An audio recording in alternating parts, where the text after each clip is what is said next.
Hello, everyone. Hello again. I am here live tonight where we will be discussing the Hierophant card in detail for many hours, I hope. As usual, if you're watching this when it is not live, feel free to fast forward until about 5 minutes in. That is when we will begin the main part of the video. I'm going to check on the status of everything right now. Make sure that we're good to go. Yes, indeed, I'll be talking about the Hierophant card. Hierophant card. Wow, okay. It's working.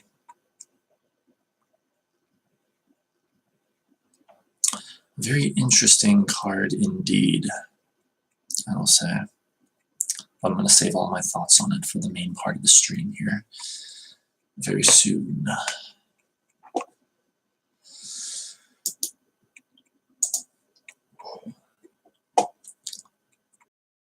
Hopefully my allergies don't bug me too much tonight while I'm streaming. They have been a little bit irritating as of late. I don't know if it's the cold weather or what it is, but hopefully they won't provide too much of an issue. We've got blur already. Okay, there we go.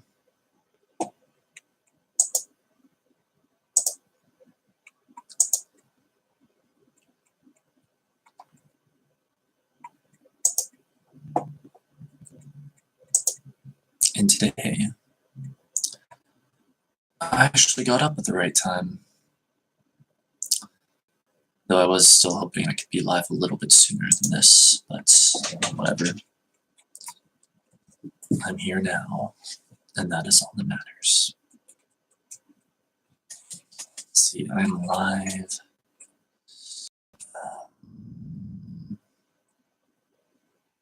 Analyzing Hierophant card. Join in and give me your thoughts and perspectives.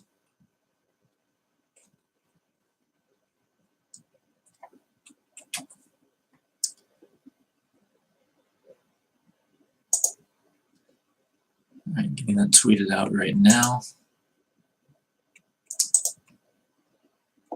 And we will be beginning in 2 minutes. We'll be beginning the main part of the stream in 2 minutes.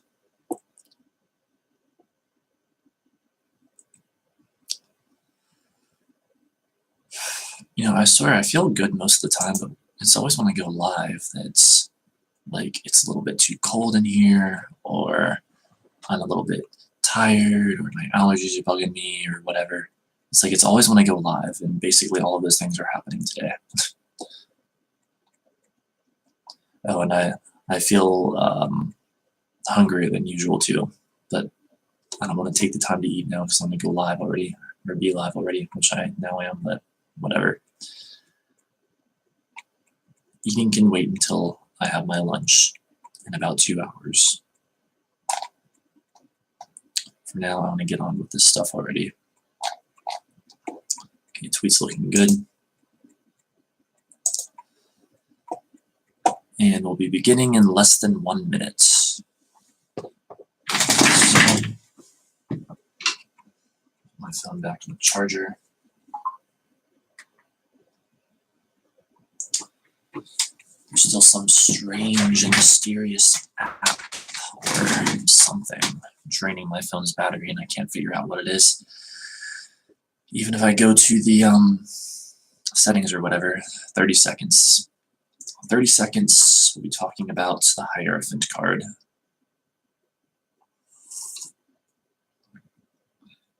Got my coffee right here tonight.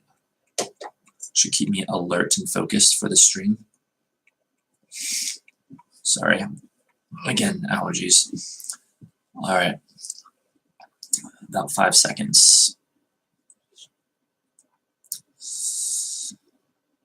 Okay, welcome to this stream about the Hierophant card that we will be taking a look at tonight. As always, I'll just preface this by saying these are my thoughts and opinions, my thoughts and perspectives. These aren't necessarily how everyone is going to see the card, or how even a lot of people in some cases are going to see the card.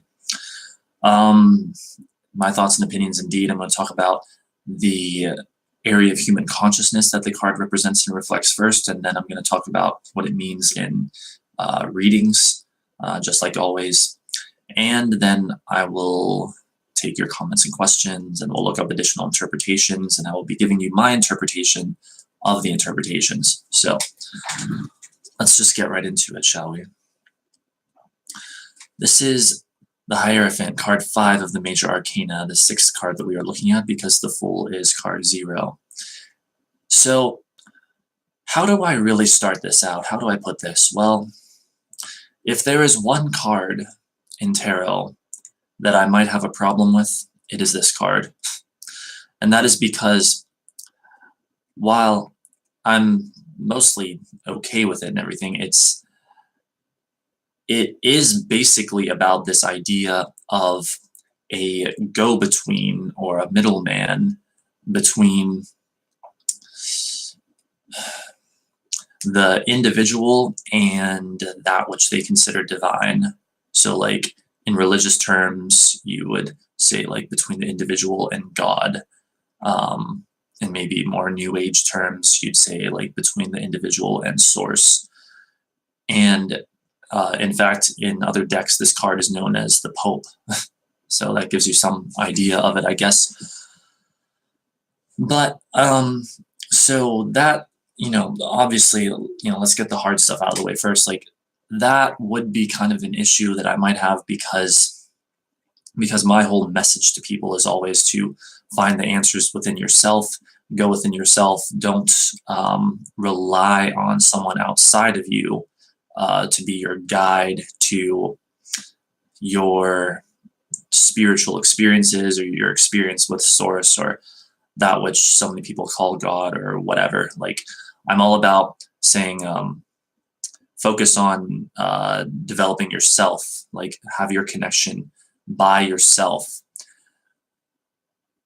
But I don't think that is necessarily all that this card is talking about, because there's also this idea of someone who is simply, I guess you could say, a divine interpreter, who is taking the often very nebulous or abstract, or just plain not understood in its pure spiritual form, message of the divine or source or whatever, and bringing it down into practical terms, like translating it into practical terms. This is really what this card is all about. It's someone who is able to translate the message of the divine or source or whatever into practical terms and bring it down to earth. And that's okay. I personally find that acceptable. And I don't know, that's how I choose to look at this card for the most part. So it's like, there's no problem with taking someone's advice or interpretation, or listening to one person's perspective or a number of people's perspective, whatever, on these spiritual matters, and then applying that in your own life, because then you're still putting your interpretation of it, or your connection to the spiritual realms or whatever first, and you're just allowing that person to serve as like a tool, or a tool in a positive sense, or a conduit, a translator, someone to make it easier for you to grasp, but not the primary source that you're getting your connection to the divine from. So I hope that makes sense. Like, you're allowing that person to just serve as someone who can translate things into very like practical terms, basically. A quack to you. Ryan, welcome to the stream. So, and that is basically what you'll hear when you look up this card. Like, what is its main message? What is it really all about? It's this idea of bringing the divine down into practical terms. And of course, the card is Taurian. It's ruled by the sign of Taurus, which is all about this idea of practicality, and making things, well, bringing them down to earth, I guess is the best way to say it. And of course, this card is a lot about that too. Let's see, where should we go next? So I guess I just want to reiterate that, again, I am fine with this idea of someone almost being like a spiritual leader, as long as that person doesn't become like a god in and of themselves, or like as long as it doesn't become highly dogmatic, and as long as people are not relying on that person to get their connection to the divine. Now, if they want to do that, I'm not going to try to stop them, but I am just giving my opinion on it now, that I don't think it's ideal at all. I don't think that that represents true spirituality, basically. So yeah, there's that. It's funny because, I don't know, I mean, the tarot, it runs the gamut, like last week we had the Emperor, which was about the authority of the state or whatever. Well, about other things too, but that was a huge part. Now we have the Hierophant, which is like a religious leader or religious authority. 10 cards from now we'll have the Devil, which is like the enemy supposedly of that, but we'll reveal that to a much greater story to that. And even, I guess, if you want to really get down to it, you could say that the Star card 17, could be like more representative of the whole New Age realm, with its associations with Aquarius and the planet Uranus. But we'll get to that eventually. So let me think of where I should go next.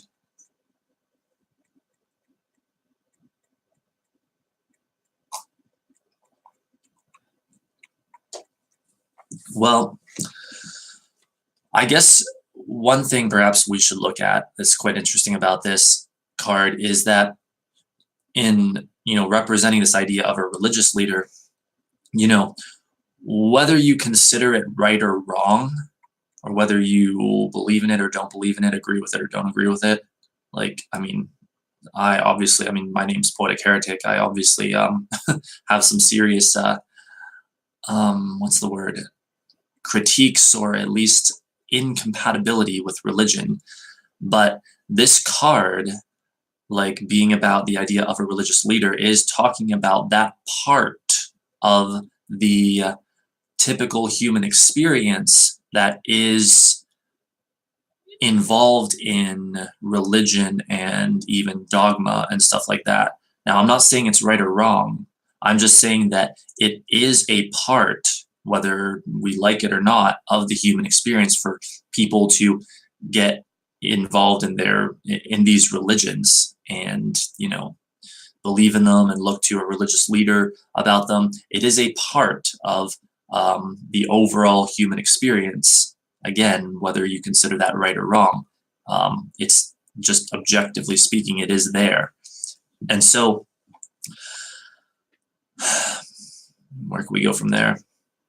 But I mean, I don't know, I guess, again, this is kind of why I'm wanting to have like a discussion about this too. It's like, well, what can we say about that? There are many other things that other cards in the major arcana represent, that are parts of the human experience, that can have a beneficial, arguably, manifestation, or not so beneficial, arguably, manifestation. So, I would say that the beneficial manifestation of this card would simply be someone who is interpreting the divine or spirituality or whatever, putting it into practical terms and helping people, while those people still found their true connection within themselves and did not make, a god or whatever out of this person. Let me read the chat for a bit. CMMS, final be quiet. Wait, what? Hey there, luminous ether, and hello, panic. See, we're blurry. He has a flock. Why is it clicky? Why is what clicky? Wait, is there something wrong with the audio? But indeed, well, welcome to the stream, my new viewers here. So what else can we say about this? Let me think for a moment. My picture when I post.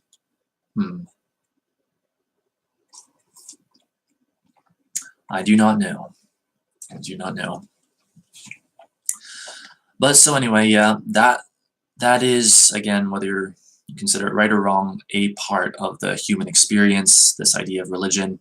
And I would say that the better form of that, or at least the better way for a card like this to manifest, is for someone who is to represent someone who is just bringing spirituality down into practical terms and is not being relied upon heavily as a connection to that divine source itself. So let us talk also about the Taurian connection a little bit. This is the first card in the major arcana that is actually not ruled by Aries thus far. Like the first ones are all associated with Aries, and now we have Taurus. So Taurus, what is Taurus? Well, it's an earth sign. It's also a fixed sign. It's very stubborn, practical, down to earth, logical, interested in sensual things, it's also ruled by the planet Venus. So Taurus and Taurians are going to have this like creative and sensual side and love luxury, as well as being very practical and earthy, grounded people. Very stubborn oftentimes. You tend to get that with any fixed sign, which when I say fixed, I'm referring to the modalities, which includes the signs of Taurus, Leo, Scorpio, and Aquarius. And so just keep in mind, hopefully we'll get more into that later, but that whole Taurian energy is all around this card, basically. Materialistic. You could certainly make that argument. Taurians, I mean, it's the second sign in the zodiac, so we're still dealing with stuff that's really related to the physical, especially with being an earth sign. And so touch is very important to Taurians. Feeling anything is very important to Taurians, like physically feeling, like physical touch is very important to Taurians. And you could say that about any earth sign as well, I suppose, Taurus, Virgo, or Capricorn, but I think Taurians especially enjoy feeling things, as in physically feeling things. So, guys, you're gonna have to excuse me again, allergies still bugging me a little bit. But so let's see. There's so many things I want to mention here. I don't want to get ahead of myself.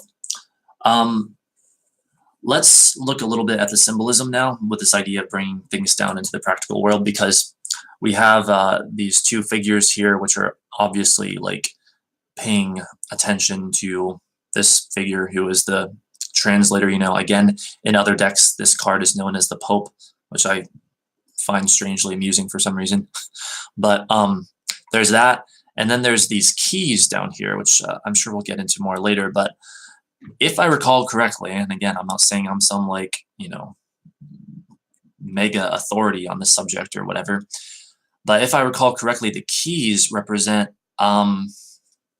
this idea of unlocking the mysteries to the divine, like, again, bringing it into practical terms. I mean, I guess in a really weird way, you could almost say that that's what I'm doing in these live streams sometimes, because, or I guess maybe even a lot of times, I'm taking spiritual concepts that I've studied for years and I'm putting them into what I hope are practical, like everyday terms that people who haven't studied it for many years can find useful, and also even people who have studied it for years can hopefully find useful. But I would be like, I don't know, the dark version of the Hierophant or something. Like this is, I just feel like this card still has more of a connotation with a religious leader, basically speaking, though it doesn't have to be that. Let's see. Ryan, I just read your comment. That is, I enjoy that. Like I recognize what you're referencing, and that's funny. He protect, he terror, but most importantly, he poetic. I feel honored to have that said about me. Anyway, so this is why I love having the chat here, because there's always some interesting, unexpected things that come up. Keeps things funny and delightful. Can you ask a free question? Yes, you can. Like, I do need to get into the meanings of this some more. So, like, it'll take a bit, but we can get to your question after I finish my opening analysis of the card. So, one other thing I wanted to mention, speaking of this idea of the fixed signs, Taurus, Leo, Scorpio, Aquarius. Well, as we so often do in the major arcana, we have this situation here, this recurring thing where indeed this card is ruled by Taurus, but with it being card 5, there's going to be an inevitable association with the sign of Leo in the 5th house. And so 5th house matters. Again, I'm not an expert. I don't know everything there is to know, but the idea of legacy, the idea of fun, the idea of romance, also the idea of sex, and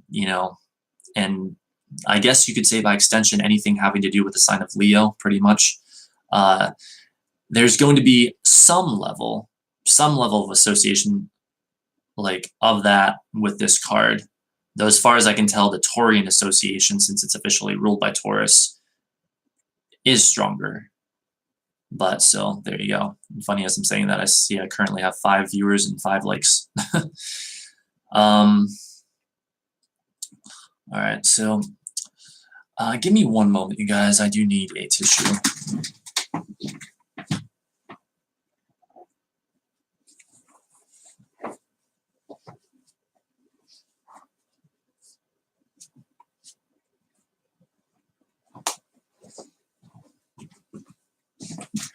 Okay, I'm back.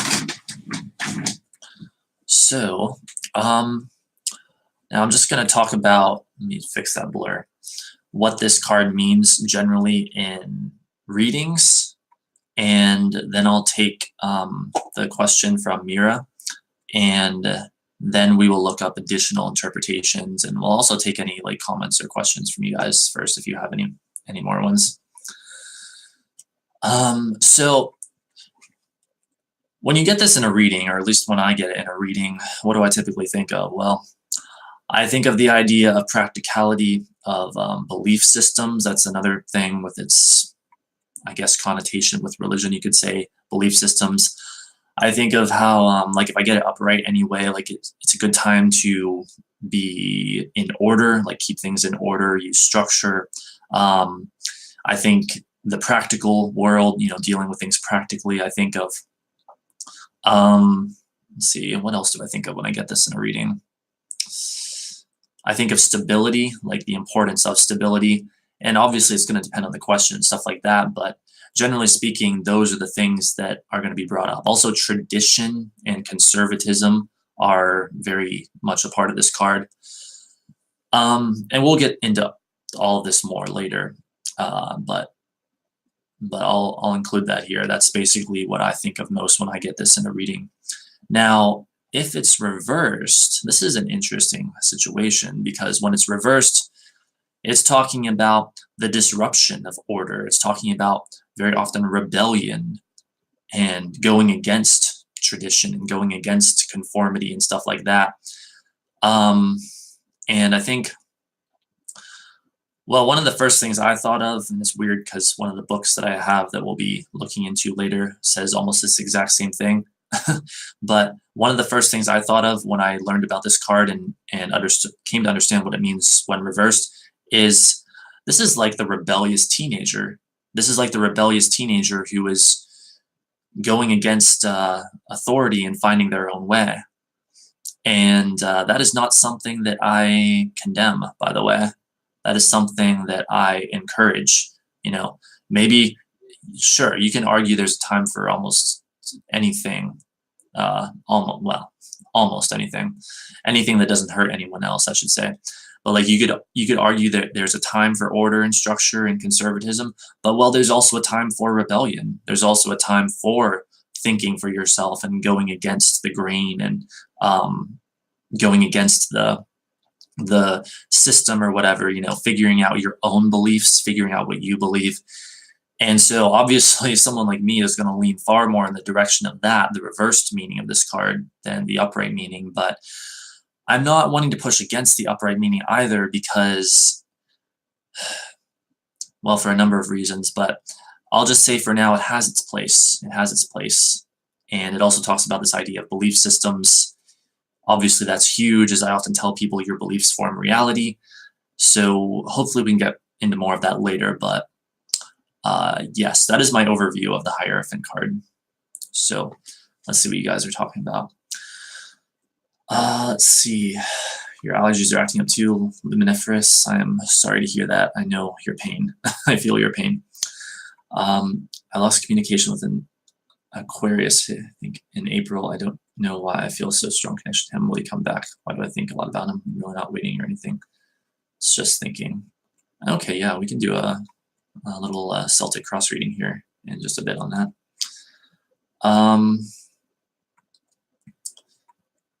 Get my ex or marriage or contract straight jacket. I mean, that's many people do sort of see, things like that in that way, being sort of like tied into things. Yeah, which, yeah, that's okay. Just very briefly, that is another thing this card can talk about is the idea of marriage. Like I guess there are a number of cards that talk about that or can reference that, but when this card shows up under certain conditions, it can talk about the idea of marriage or getting married. So we'll include that. Okay, I'm gonna get my cards and we're gonna answer Mira's question here.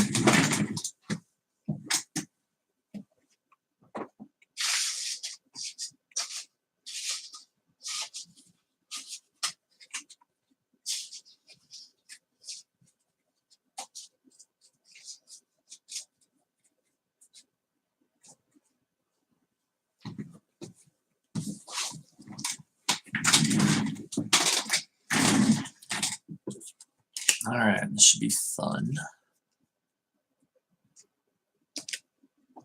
It's like, well, this is one very real and valid and important part of the tarot is actually, it's funny, it suits the theme of the stream tonight, of the card tonight, bringing it into practical usage, right?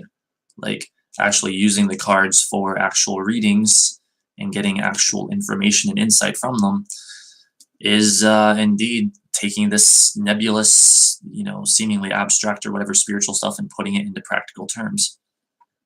And so, while I, again, want to remind people that there's much more to the tarot than that, than just doing tarot readings or like fortune telling or whatever, that is a part of it too, a very valid part of it. So, drink some coffee here.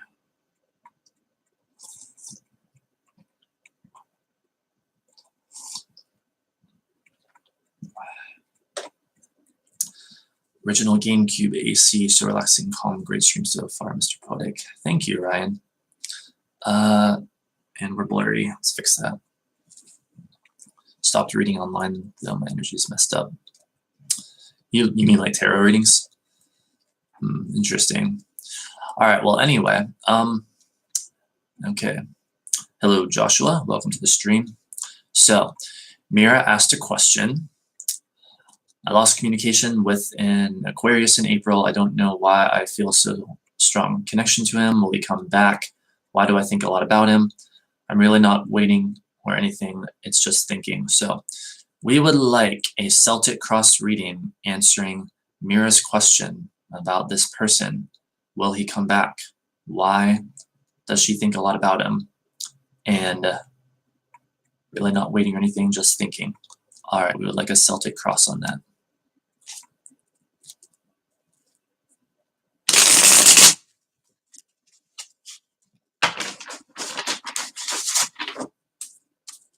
By the way, I think you're a she, Mira. I think that sounds like a female name, but correct me if I'm wrong.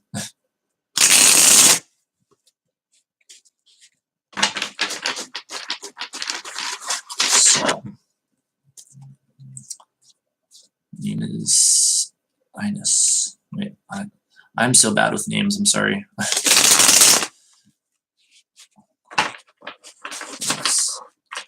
Let us have a Celtic cross reading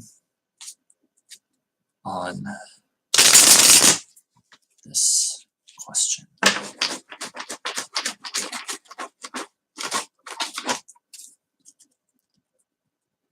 I'll just call you Mira for now. For Mira in the chat. Right here, right now. On this individual. Will he come back? Why does she think a lot about him? Looks like we are locked and ready. Wait. Hello, could I ask you about my ex-girlfriend? She is a Sagittarius. I'm a Scorpio. She broke up with me 5 months ago because a lad who lied about me. Could you please give me a reading for this? Yeah, I can give you a reading for that. Yeah, no problem. As soon as we're done with this one.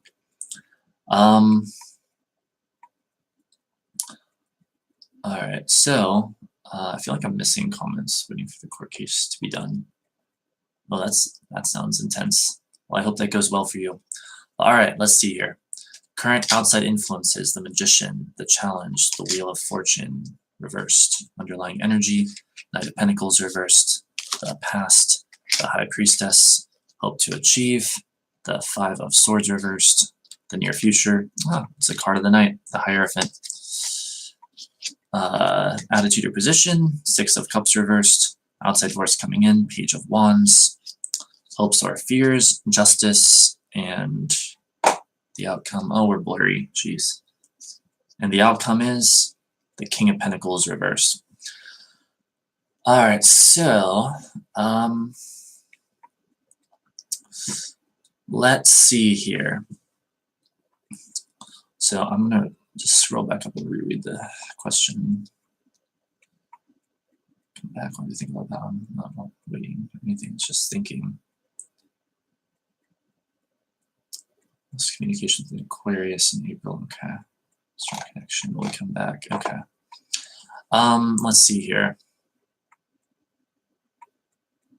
Yeah, I can see that in your attitude or position in the situation. Six of Cups reversed, you're wanting something old to be new again, basically. But it looks like you're feeling like that's not likely to happen. Let's see. Current outside influences, the Magician. Challenge card, Wheel of Fortune.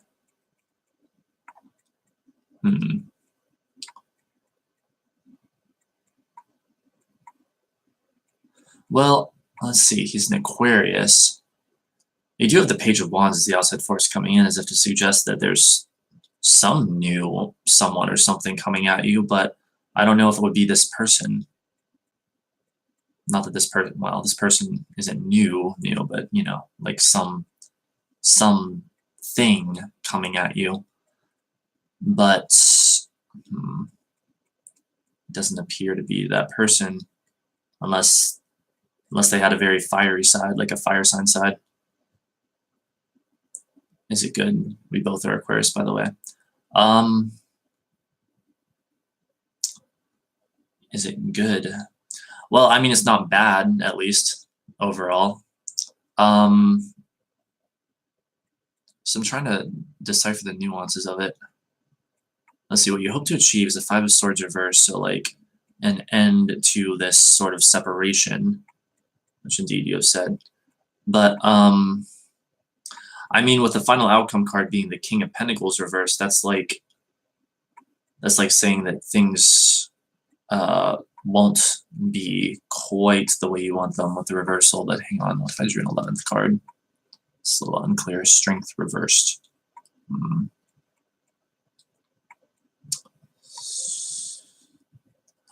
I mean, it's hard to give a definite answer here. Like, I mean, like I said, I don't claim to be an expert on these cards, though I have been studying them for years. Like, I don't know. I don't want to tell you anything that like disappoints you or whatever, but I'm not really seeing like any guarantee that this person will return. As for, let's see, what was the other part of your question? You wanted to know why do you think a lot about him? Okay. Wait, luminiferous ether, can I help? If you would like to, you can chime in. Why do you think a lot about him? Well, with the Wheel of Fortune crossing over the Magician card, the Challenge card, and your current outside influences, respectively, it's almost like saying that this person is part of some life cycle to you, or at least symbolizes a part of some life cycle for you, or something involving destiny, perhaps. So,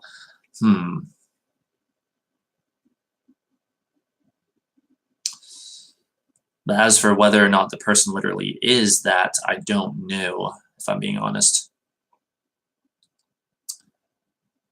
Never guaranteed. That's life, darling. I guess that's a good point, is the future is never set in stone. Your beliefs form reality and all that. Let's see, Knight of Pentacles reversed for the underlying energy. So things like not necessarily moving in the direction that you prefer. And I see we're blurry again.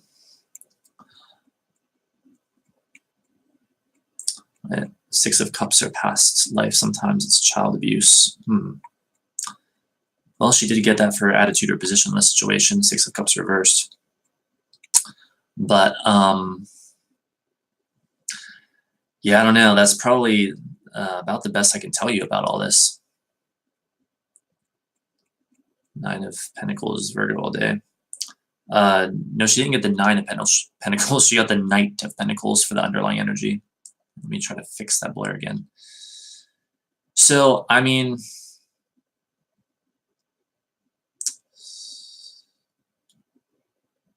there are a number of things that like a reading like this could indicate, but I don't want to tell you the wrong thing. So I'm going to say that this person may symbolize part of your destiny to you, but as for whether or not they're going to come back, well, it's not showing a strong indicator that they are.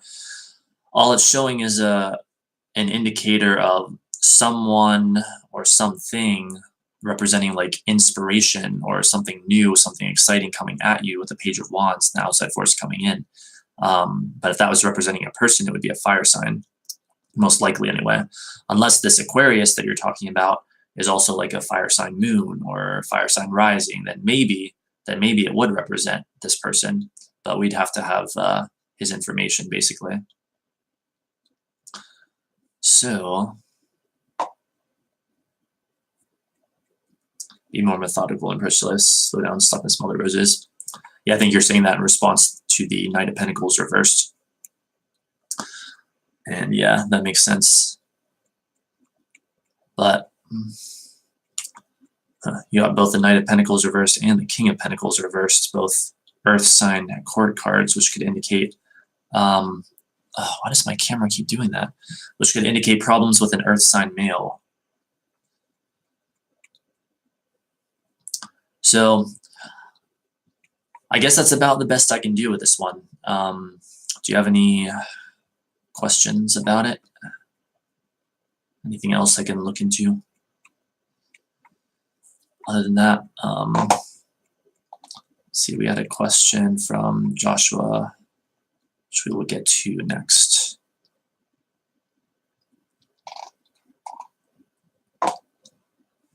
Sometimes these readings are very insightful, other times they're difficult to crack.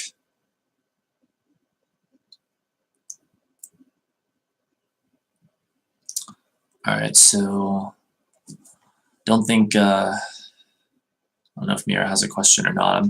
I know that the stream has a delay, so I want to make sure I give enough time in case she has a question about it. Can you ask a question, Luminiferous? Yeah, sure. We can get to yours after Joshua's.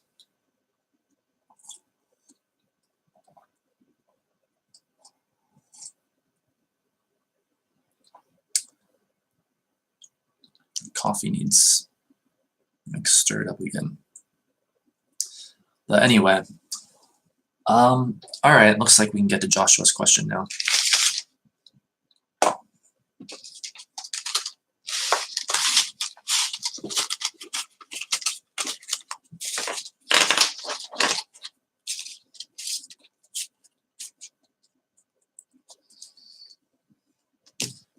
See birth chart as well? Yes, I can.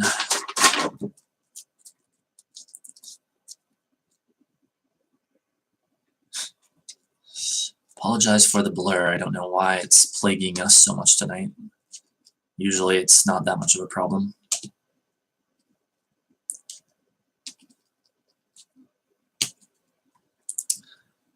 People watching this when it's not live might be like, where's the information on the Hierophant? And to them I say, just fast forward. Just fast forward.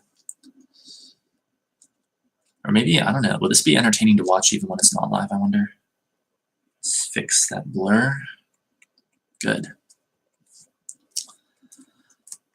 All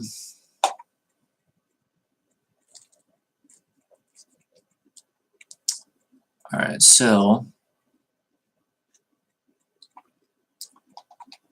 let's see, one thing at a time here. You can tell I'm a Capricorn. All right, so we would like a reading for Joshua in the chat, a Celtic cross reading. And his question is, see, could I ask you about my ex-girlfriend? She's a Sagittarius. I'm a Scorpio. She broke up with me 5 months ago because of a lad who lied about me. Could you please do me a reading for this? All right, we shall find out about the ex-girlfriend who is a Sagittarius for the Scorpio Joshua. Broke up with him 5 months ago because of a lad who lied about him. All right, now let's do a reading on this Celtic cross reading right here, right now.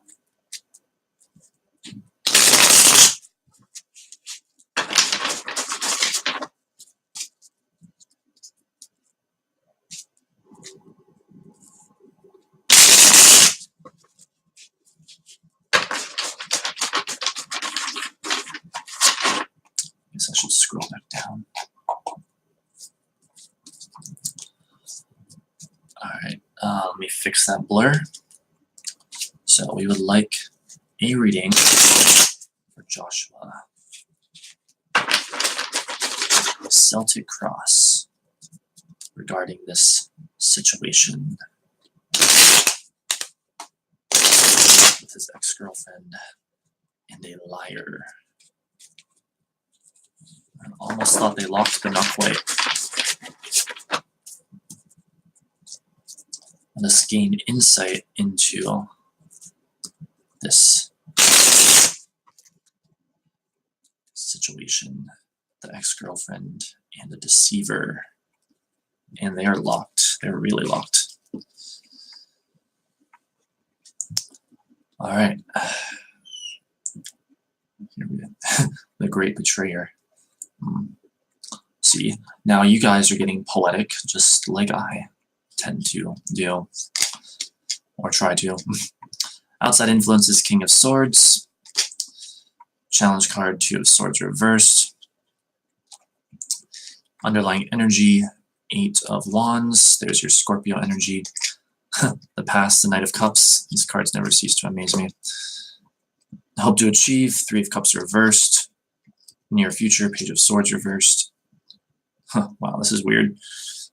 Attitude or position on the situation. is the Six of Cups reversed, exact same card that the last querent got.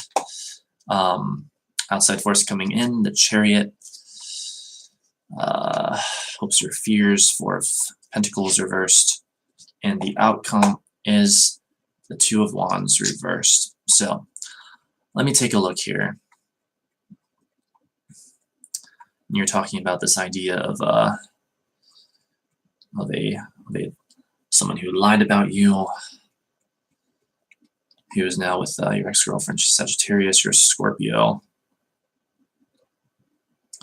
Well, the King of Swords, the cards are, first and foremost, advising you to think logically, try to see clearly in the situation, especially with the challenge card being the Two of Swords reversed. That could imply not seeing something objectively. So, not trying to I don't know, raise any issues or whatever. Just trying to read accurately what the cards are saying here. It almost appears as if there might be something that is not being seen clearly at this time. Let's see. He lied. Indeed. Let's see, for the past, Knight of Cups, obviously that's talking about the past romance that has then fallen prey to this other stuff. Or, I mean, the Two of Swords could even be indicating this idea of a stalemate because of a lie, a stalemate because of a deception, a stalemate because of things not being clear. And so, let's see, then you have the Page of Swords reversed in the near future. I don't know, I mean,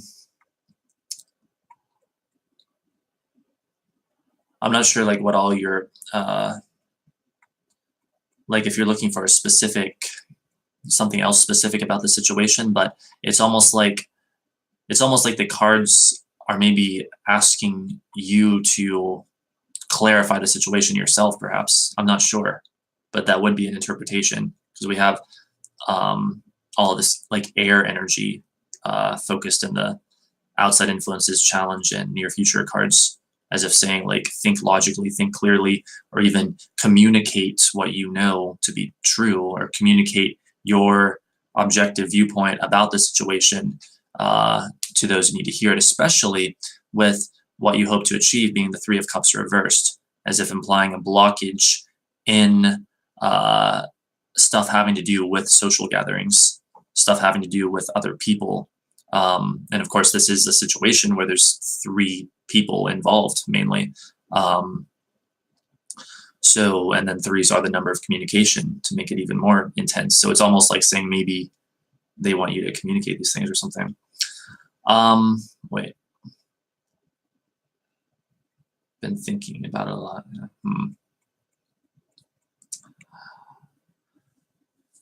Let's see here. What else can we say about this? Well, I can see again your attitude or position in the situation. Six of Cups reversed. Similar to the last querent, it's like you're wanting to make something old new again. But with the outcome being the Two of Wands reversed, I can't say that that's necessarily likely to happen, because Two of Wands reversed is conflict between 2 people. It's separation. It's maybe even ego battles or something like that. It's definitely not encouraging togetherness, and so from that we can infer that it's, if anything, suggesting the opposite of that.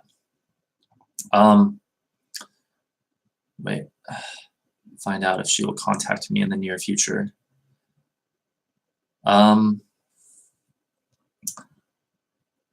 If she'll contact me in the near future.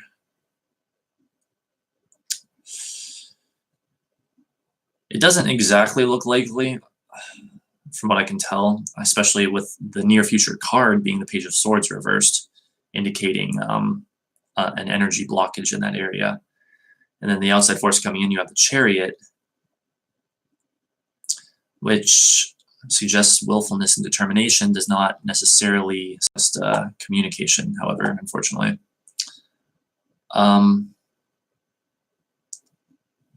basically saying the situation is screwed. We're not getting cards that are so intense that I would say that it's all hopeless, because like we're not seeing the Tower, we're not seeing the Devil, you know. But we are seeing the Two of Wands reversed for the outcome card, which is basically implying separation. Again, that would be my interpretation anyway. But let's see if we draw an 11th card. Well, we get the Moon. So if we take that as additional information, well, that's going to talk more about, people talking behind your back, people lying about you, hidden enemies, classic meaning of the Moon card. But it also implies, if we read it as like an additional outcome card, that the truth is not going to come out, unfortunately, or that the truth is most likely at this point to remain in the shadows. And I'm like, I hate to say that. Like, I don't like giving people bad news, but that's what the cards say. So, but I mean, remember, this is all just, we're dealing with all just probabilities here. These are all just probabilities. The future can always be rewritten. So let's see. Wait, Maria Salazar, how do you see me ending 2018 financially? I'll answer your question after Luminiferous question here next. So you'll be second in line. It's not a fortune teller. We all are serious with fun, not just CX. Yeah, I'm definitely not a fortune teller. But I can read these cards, and so if people want information, then I'll do the best I can. I'd say it is, and it will stay like that. All right, well, I'm sorry to deliver to you, kind of bad news, but I hope you're happy with your reading at least. Let's see. So, okay, there's a lot of stuff going on. Joshua, you also wanted a birth chart reading, though, right? Which I could do real quick. There's other people asking questions. I don't know. What do you guys want me to do? I have to use the bathroom real quick. So you guys, I don't know, vote for what you want me to do, and I'll be back.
Sorry, I forgot to mute the stream. That wasn't too loud, the door creaking. Anyway, so what's going on here? Whatever I want. Wait, this little guy is really good. Please be happy. This energy is pure. Oh, thank you. Wait, I'm little. I'm just kidding. Be like it's like an Edward Elric moment. Sorry.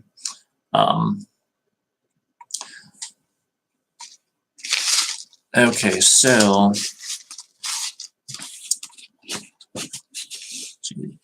I don't know. I don't want to keep people waiting, but I guess I'm just going to do this in the order that it was requested. So, Joshua, you wanted birth chart reading, so I need your date of birth whenever you're ready. So we'll do your birth chart reading, and then let's fix that blurriness, and then that didn't fix it. We'll answer Luminifer's question, and then we'll answer Maria Salazar's question. Okay, here we go. Been watching you, enjoying the stream so far. Thank you, Little Laughing Lug. Happy you're enjoying it. We'll get back to the Hierophant card itself soon enough, but for now, I want to give the people what they want. All right. Well, 1, 2, please, the birth chart reading. Okay, hang on. So, November 21st, 1998. Okay. Just give me a bit here.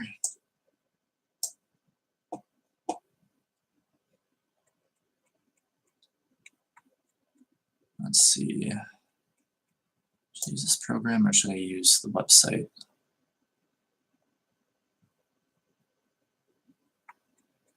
I'll use this program.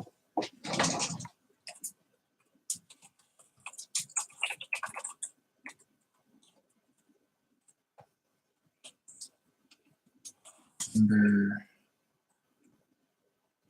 21st, 1998. 10:12 p.m. Okay. Have like a general location that you were born, so I can get like the time zone and stuff right, or you don't have to provide that if you don't want to.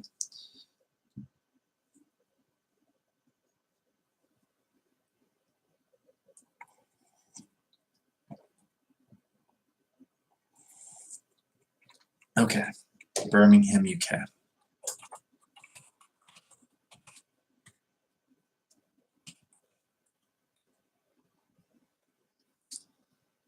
All right, GMT plus 0. Okay.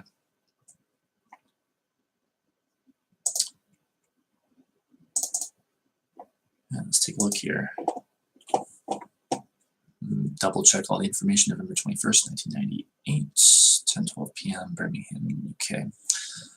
All right, so make sure we're not blurry. I see your Scorpio sun there.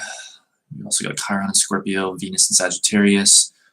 Your Venus is almost exactly conjunct your Pluto. That's going to represent like possibly a love of dark things or a love of all or nothing things. In Sagittarius, though, which is of course going to be different energy than Scorpio, but we'll get into that some other time. Let me stick to the basics here. You're a Leo rising, according to the date and time you gave me and the location. So that, of course, means that your outward expression is going to be very Leo-like, very bold, very expressive, loyal, enjoying being in the spotlight, enjoying expressing yourself, being yourself, that very outward sort of thrust of energy. Where's your moon? Your moon is at the very, very end of Sagittarius, which means that, I mean, I'm sure you gave me the right time, but if there was some mess up or whatever, if this was slightly off, you'd actually be a Capricorn moon. But Sagittarius moon, of course, well, we have another fire sign. We have this idea of inspiration and imagination. And the moon sign, of course, is going to represent your like underlying drives and underlying, that which underlies your behavior, basically. And so for you, that's the energy of imagination, inspiration, idealism, beliefs. You probably are one who has a very strong belief system and or strong ideals, or at least like a strong sense of morality, especially with your also having a Scorpio sun. You probably can't stand injustice. You probably can't stand people lying, as well, your question sort of mentioned. You probably can't stand uh, people getting away with bad behavior, basically. Definitely, yeah. I mean, that makes sense, yeah.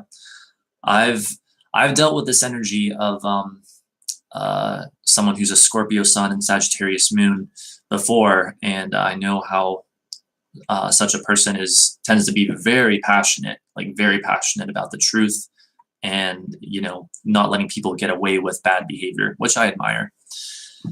And let's see what else. I'm gonna check on stream real quick.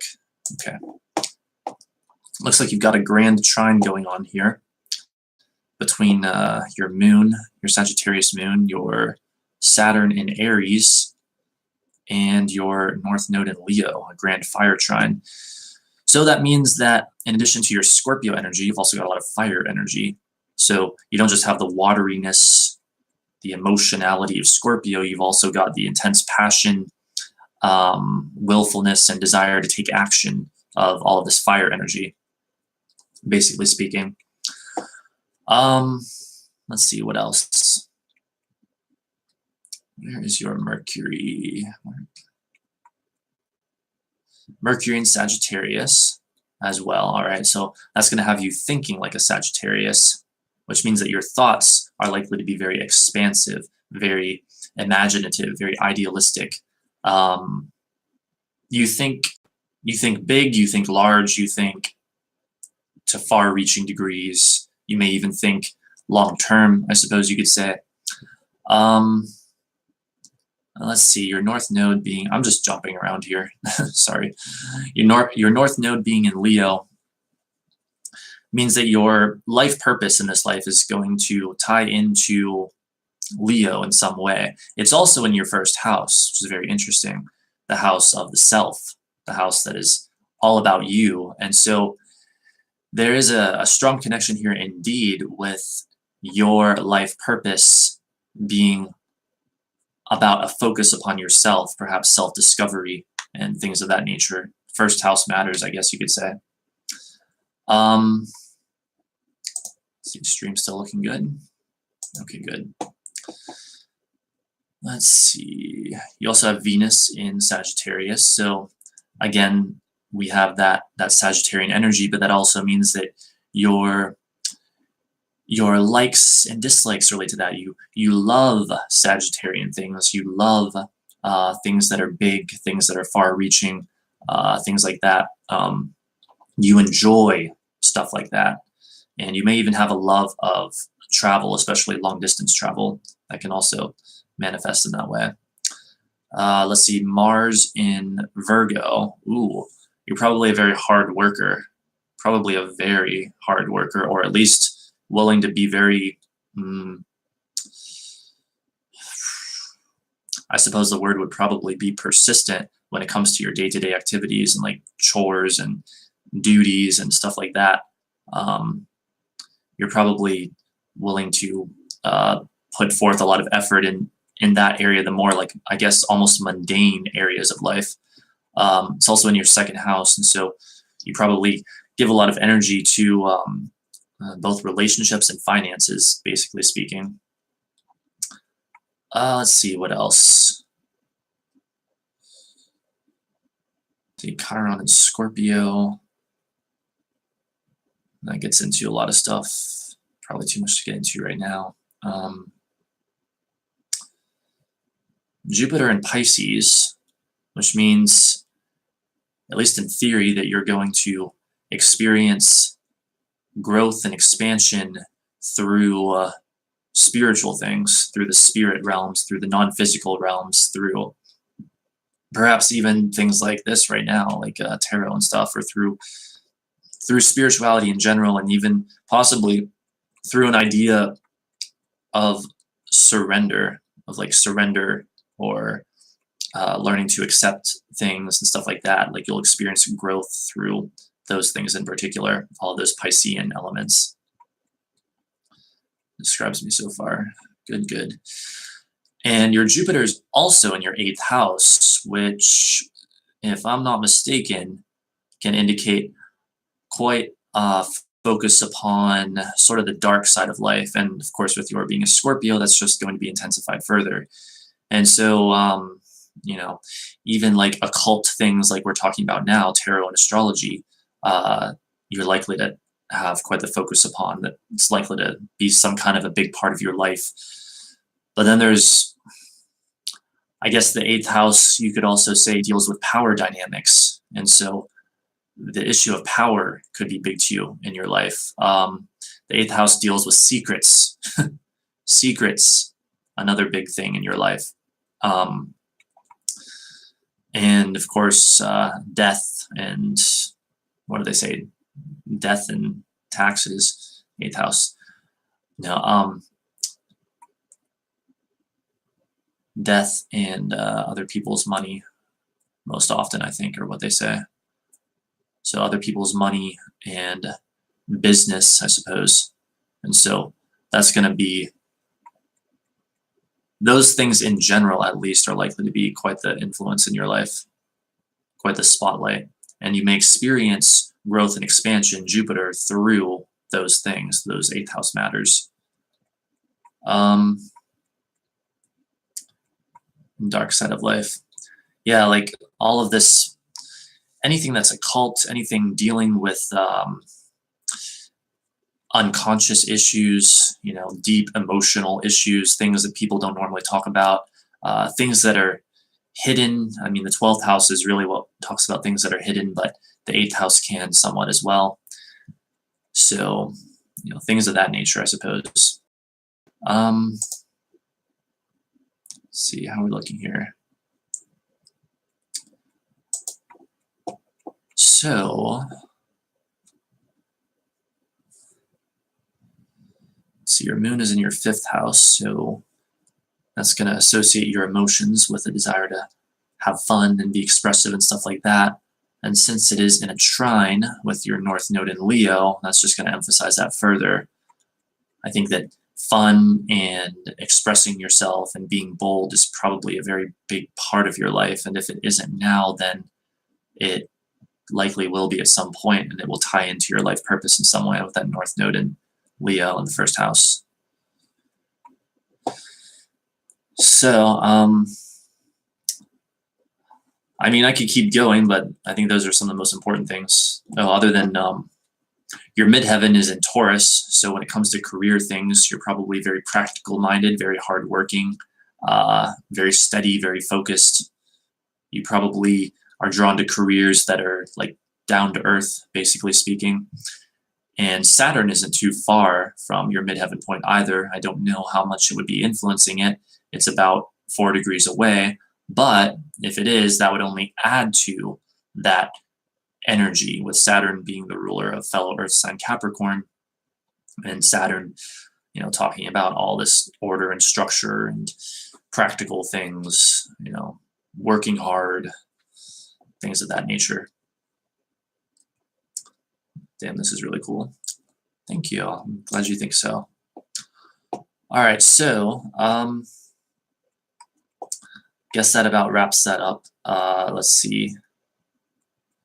So, oh crap, who was next in line? Was it Luminiferous or was it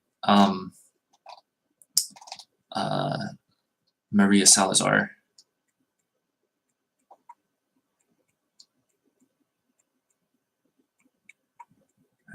I'm reading the chat now to try to figure this out.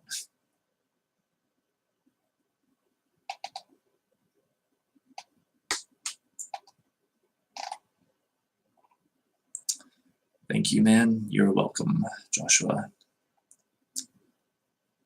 I do my chart instead of reading Luminiferous. Okay. Is Maria Salazar still here? I think she might have left. Or are you still here? All right, Luminiferous. All I need is, of course, your date of birth and time, ideally, and if you want to provide it, your location.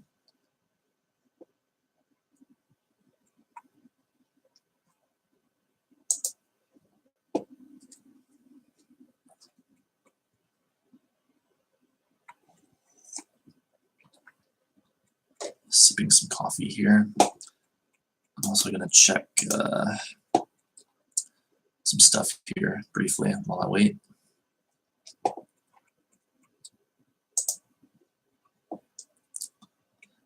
Oh, wait, you already... Oh, sorry. I see it now. August 28th, 1976, Louisville, Kentucky, sometime around 4 p.m. I don't know how to understand them, but I've been told it's kind of... I don't know the word, really. It kind of creeps me out, so I've stayed away. I'm not sure what that was about because it's a while up, or it's a bit up in the chat. But yes, I've got your birth date and time and location, and let's plug them in and see what we've got. So let's put Luminiferous, August 8th, 1976, and 4 p.m.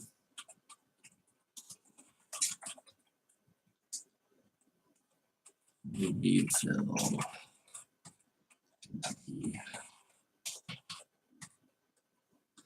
Okay. Eastern Daylight Time plus 4 hours. That sounds right. And let's take a look.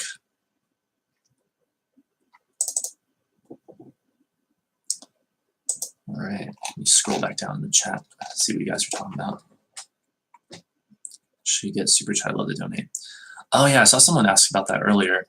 Yes, here's the deal with super chat. Let me just address this real quick. So I actually can't get that until my channel is eligible for monetization. But as long as you're bringing it up, I'll let you guys know that I've looked at the numbers and I should be eligible for monetization literally within days from now. Like I'm right on the cusp of the 4,000 hours in the past 12 months requirement. So hopefully that should become a thing soon. And I much appreciate any donations. That's really amazing to me. Like something like that is never expected. I also want to note though, like I don't want anyone watching to ever feel pressured to donate or like you have to do anything for me. Like just you're watching this, I deeply appreciate, and it's helping me out immensely in that way, and I guess in other ways too.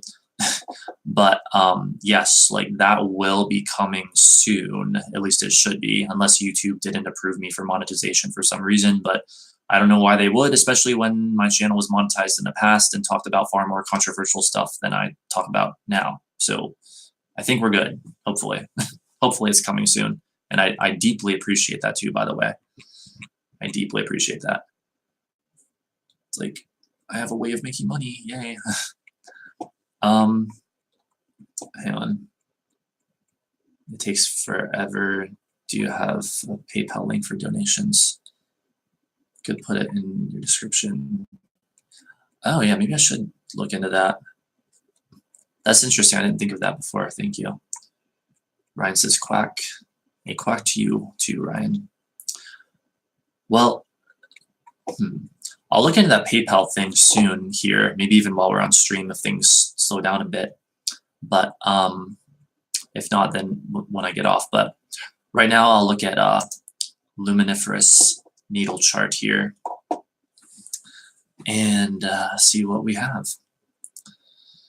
So actually, I'm gonna just open a new tab real quick. Type in PayPal so I remember this.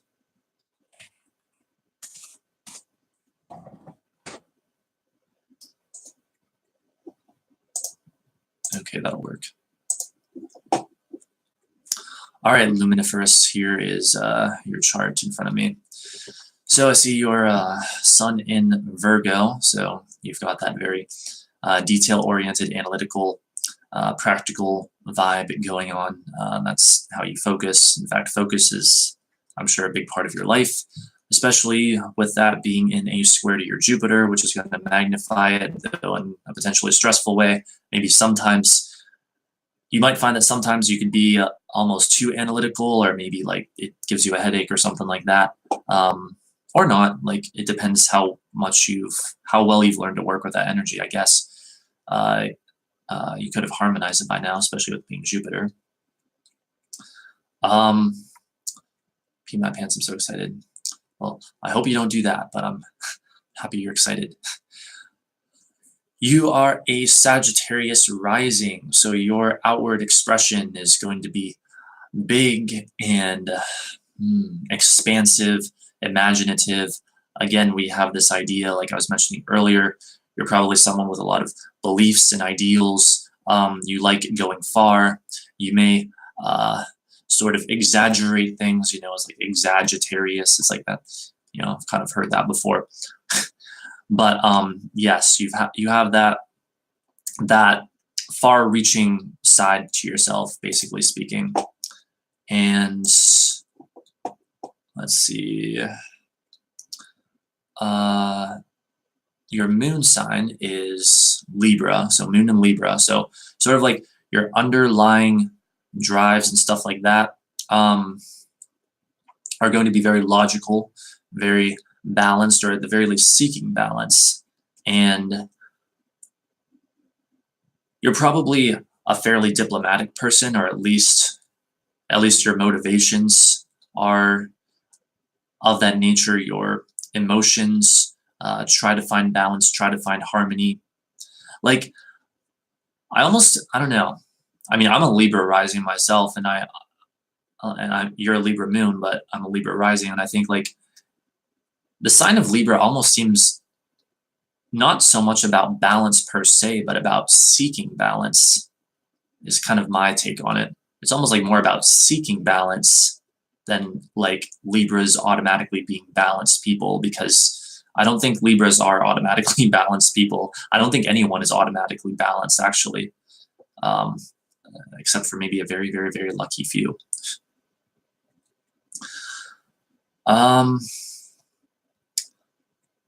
So let's see, what else do we have here? Your Mercury.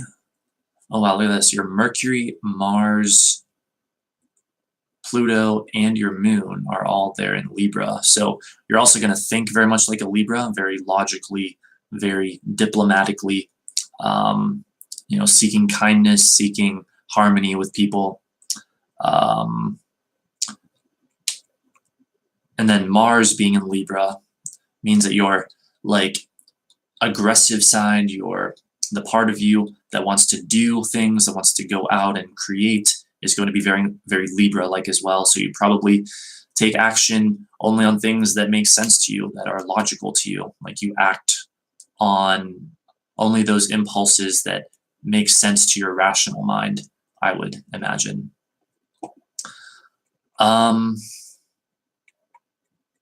Let's see what else. Your Venus is in Virgo, so a love of Virgoan things. You may have a love of hard work. You may love your day-to-day activities. You may love dealing with your health, like being healthy. You might love routine as well, I should say. A love of routine and just kind of like the way that the hours pass day to day, and like the different things that can happen on a more quote unquote like mundane level, I would say. Probably love focusing as well. And let's see what else. Wait, how's the stream doing? Okay, looks good, looks good.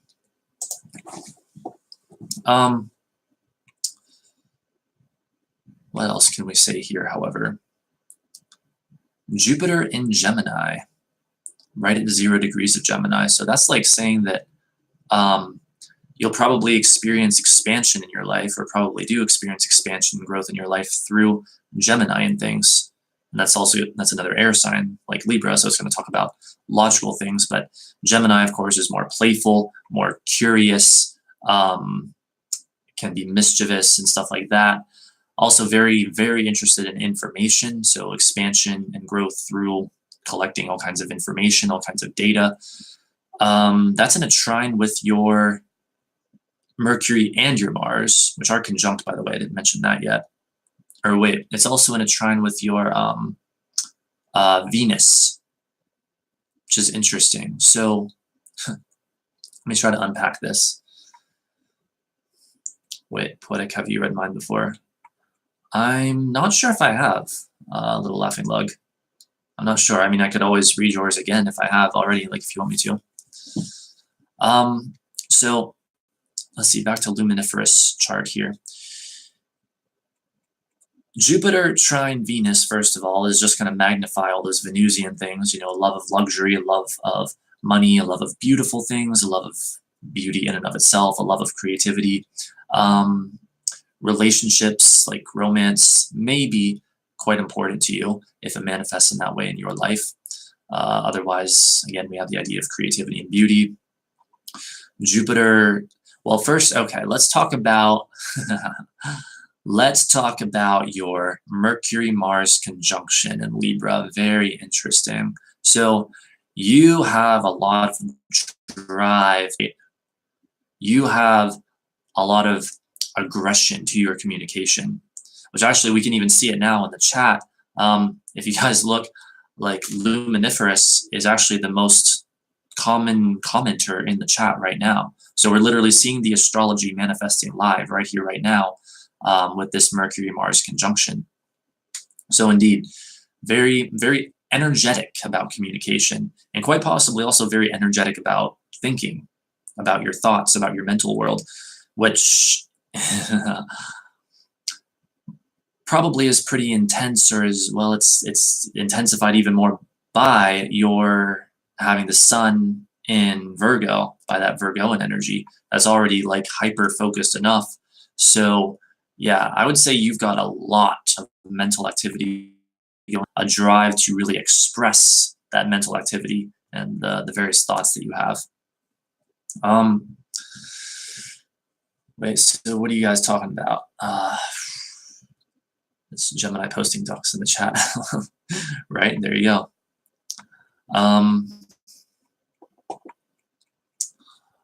Okay, so yeah, let me get back to this here.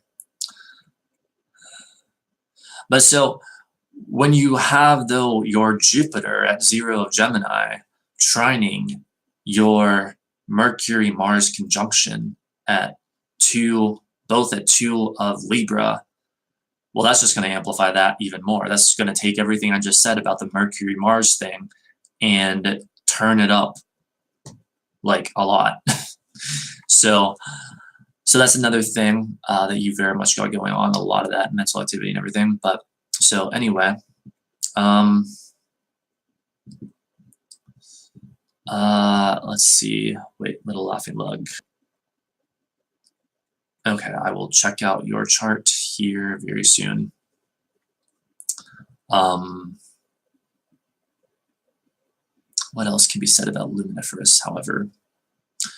Your North Node is in Scorpio in conjunct Uranus, which means that your life purpose in this life is going to connect to Scorpio things, all or nothing things, powerful things, deep emotional things, dark things. And with its conjunction with Uranus, you have Uranus at 4 of Scorpio, the North Node at 6 of Scorpio.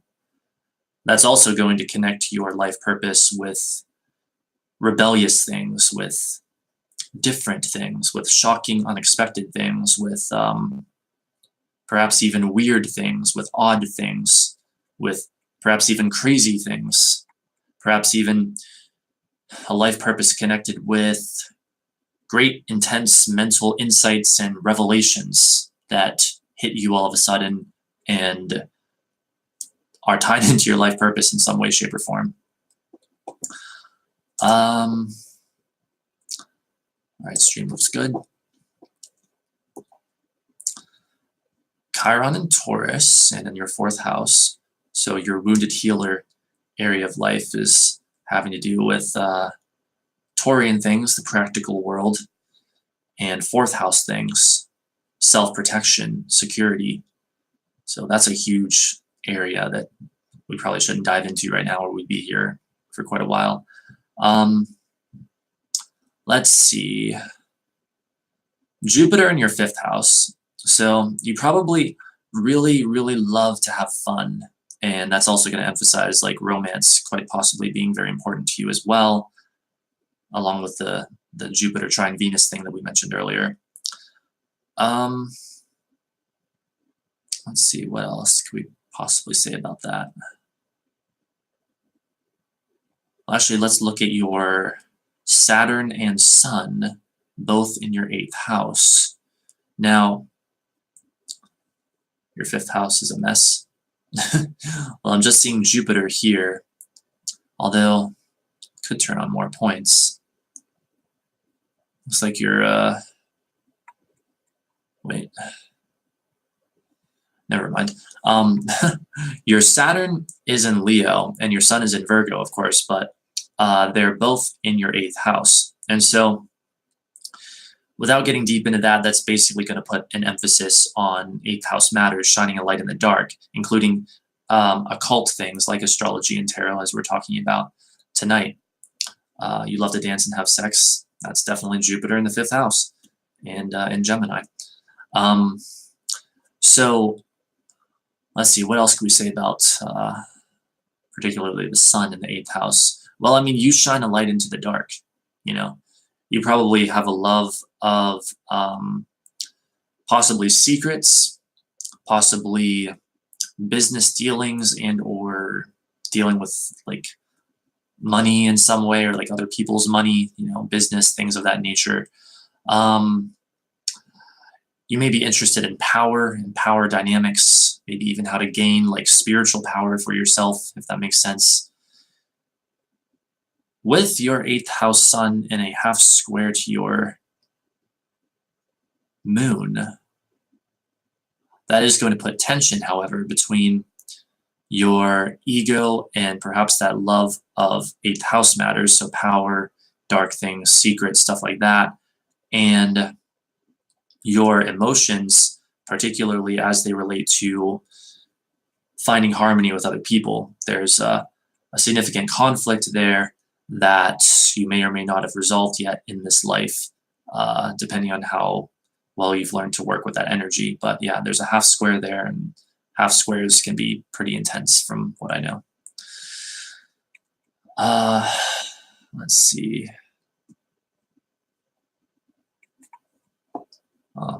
Getting some interesting comments in the chat. Glad you guys are enjoying yourselves. What else can we say, though? The luminiferous chart. Well, you've got Venus, Mercury, Mars, and Pluto all in your 9th house, so that's going to place, basically speaking, simplifying this, a strong emphasis on things like long-distance travel, perhaps even belief systems and stuff like that. I feel like my knowledge of the 9th house is a tiny bit limited, however, but I know it's about long-distance travel, that's for sure. Your Moon, Uranus, and North Node are all in your 10th house. So career, basically speaking, is important to your life purpose. Career is also important to your emotions in some way. And since Uranus is in your 10th house, you may be drawn to careers that are different, weird, or just very unique in some way. Your midheaven in Libra, though, which is also going to talk about career, would mean careers that are Libra-like, so diplomatic, seeking harmony, trying to find harmony, logical, objective, balanced, things of this nature. Now, you have Neptune in your 12th house, which is very interesting because Neptune is like the natural, I don't know, what could we say, resonant planet with the 12th house, I guess. Both talk about hidden things. And so, I mean, I'd have to look this up to give you a really specific description of what a 12th house Neptune is going to talk about. But that's the funny thing, is that both are talking about very nebulous things, hidden things, things not being clear. So how this manifests in your life could mean that you have, I would imagine anyway, like a strong connection to the spiritual realms. But in the interest of not saying anything beyond that which I am knowledgeable of, I'll just say that 12th house matters, meaning hidden things, spiritual things, non-physical things are probably very important to you with that 12th house Neptune. So, so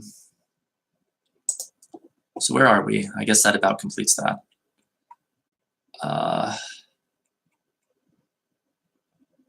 So I think, who was it who wanted a reading next? It was Little Laughing Lug, I believe. August 29th, 1997, Birmingham, UK. All right, I'm going to give Little Laughing Lug a reading now, and we'll see how that goes.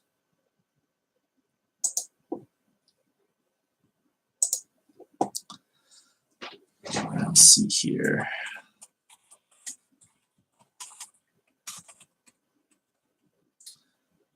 August 29th, 1987. So you don't know the exact time, that's okay. We'll put 12 p.m. and we just will keep that in mind when looking at your ascendant and moon sign, that we can't know for sure what they are. Though we may be able to figure out your moon sign depending on where it lands.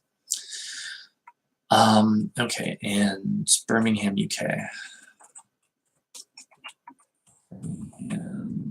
UK, all right. It says BST -1. So that should be correct. 12 p.m. Birmingham, UK.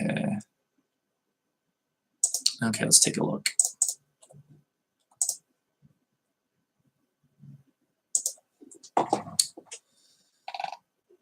Actually, I'm going to scroll back down in the chat so you can check this out. Or check out what you guys are saying. All right, let me take a look at Little Laughing Lug's chart here. Well, as far as your moon sign goes, because of where the moon was the day you were born and the location you were born, your moon sign is either going to be Cancer or Leo. We don't know for sure without an exact birth time, but it does have a higher probability of being Cancer. It wouldn't be Leo unless you were born significantly later in the day. Let's see. Okay, you guys are talking to each other. I'm like, are you talking to me? You're talking to each other. Let's see, there's your Sun in Virgo, also Mercury in Virgo, only 4 degrees apart, so almost nearly conjunct. But you were born early morning, you think? Okay, then you are definitely, if that's true, a Cancer moon, because even by 12 p.m. you're a Cancer moon. So I'm actually gonna, since you're born early morning, I'm just gonna put like 6 a.m. and it'll be close enough for our purposes. 6 a.m. Okay. Now, if you were born at exactly 6 a.m., you'd actually be a Virgo rising, but we're just not going to get into that because we don't know for sure. But we can say that you are a Cancer moon, which Cancer is the moon's home sign. And that's basically going to mean that, you know, emotionally and subconsciously, I guess you could say subconsciously, you're going to be about that self-protectiveness of Cancer. You're going to have a very deep emotional side and be interested in deep emotional meaning. And security is important to you, protection is important to you, and these desires underlie, I'm trying to think of the right way to put it. Well, they're like the underlying influence of your actions and behavior. So what else? Of course, your Sun in Virgo means that, again, like with the last chart, you're going to be a highly analytical person, practical. You probably don't mind hard work or day-to-day activities, things like that. Let's see. I'm trying to think of the most relevant thing to go over next. Well, since you also have Mercury in Virgo, you're going to think like a Virgo too. So that's just going to amp up the amount of Virgoan energy that you have. So you're going to think very practically, analytically.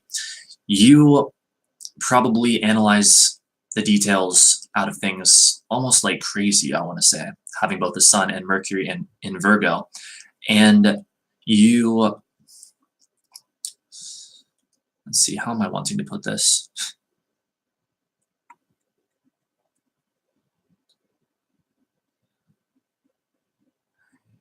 Well, like any Virgo, basically speaking, you like separating the good information from the information that doesn't really matter or is not very important. Like when you have both Gemini and Virgo being ruled by Mercury, okay, they're both signs talking about this mental stuff, and Mercury talking about communication. Also, with Gemini being an air sign, so amping up the air energy, the mental energy there, but Virgo being an earth sign, so sort of an earth and air mix there in Virgo. Well, basically speaking, Gemini likes all information. Gemini likes all kinds of information, information for information's sake, whereas Virgo likes to take that information and separate what they consider the good information from the bad information. So, or the useful information from the not useful information. And why I'm bringing this up here is because that goes even more for you, having both the Sun and Mercury in Virgo. You also have your North Node in Virgo. So your life purpose, in fact, is going to be deeply tied into these Virgoan things, basically speaking. So what else do we have here?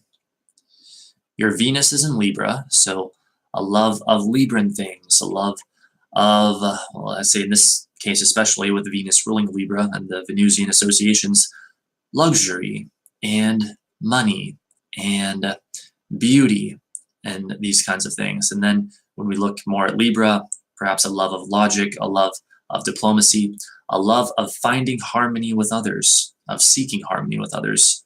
All of your likes and the things that you enjoy in life are going to be tied into Libran things. Mars and Scorpio, the part of you that is willing to take action and be aggressive, go out and create things, is very all or nothing, very deep and powerful, Scorpio-like, so intense. When you act, you don't mess around. When you take action on something, you make sure that it's meant for something that will really be accomplished, especially with Mars being one of the rulers of Scorpio in addition to Pluto. So your action is going to be all or nothing, very intense, and probably very meaningful as well. All correct. Excellent. I'm glad that it is. I'm glad the astrology works. It always does, though. Where should we go next? Jupiter in Aquarius. So you are likely to experience growth and expansion through Aquarian things. We're talking the idea of being different, of being unique, also intellectual, detachment, seeing, maybe having a love of humanity, but being sort of detached, like mentally detached from that love, from getting too close to it. All these sorts of intellectual, unique, unusual things, Aquarian things, even astrology and tarot, you are likely to experience growth and expansion from. And then what else is really important here? Let's see. Got a number of squares in your chart. Also a few sextiles. Where do I want to go next? Your Sun is in a sextile with your Mars, which is going to really energize that aggressive side of you, the side of you that is willing to take action, basically speaking. This is going to connect your ego or sense of self with Mars things and taking action, basically. So, wait, I think I'm supposed to help protect Poetics, so watch out. Oh, cool. Is there's someone to be protected from? Oh boy, how intense. What about job? Let me look. Well, you have your midheaven in Taurus, so, or actually, oh crap, we can't actually say that for sure. Scratch that, yeah. We would need an exact birth time to have information for you relating to career. Like, we can't actually know where your midheaven is. It might be in Taurus, it might not be. And as for, yeah, I guess we don't know what your houses are either without an exact birth time. I'm sorry. I don't know if there's much else I could say, but, well, I could say that, I mean, for Virgos in general, like a career is going to have to deal with practical things. You probably, you would probably be one to not mind like having to do like mundane work, or I mean, you might not you might not enjoy it, or maybe you do, but even if you don't enjoy it, you're at least one who is sort of willing to go through that in order to advance in your career, in order to, get somewhere. Like Virgo is all about that phase of life where, I don't know, what could we say, like apprenticeship perhaps, like learning how to apply what you know in a very practical day-to-day way, like, an ongoing regular discipline, basically. So that's the best I could tell you about career. And also, like, your North Node being in Virgo probably is just going to emphasize that more, like, and tie it into your life purpose. Well, regardless, your life purpose is going to be associated with Virgo. So I hope that makes sense. Find out the time. Yeah, like if you could find out the time, I could give you so much more information. I mean, I could read what's on my screen in front of me right now, but it probably wouldn't be right in that area. Really good, thanks. You are welcome. You're very welcome. All right, you guys, I gotta be honest. This coffee that I'm drinking here, it's making me have to use the bathroom a lot. So I'll be right back again, and I will mute the mic this time.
All right, you guys, I've returned. So, hope you're all having a good night. Wait, trolls? Are there trolls in the chat? I didn't even notice because I was focused on the charts. But here's what I'm gonna do. Since we're in just a bit of an intermission here, I'm gonna look into the PayPal thing. If it takes more than 1 minute, I'm just gonna save it for later because I don't want to do a lot of this on stream.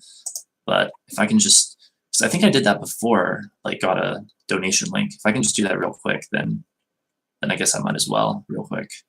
So I like doing things in the moment when I think of them, or when someone else thinks of them for me.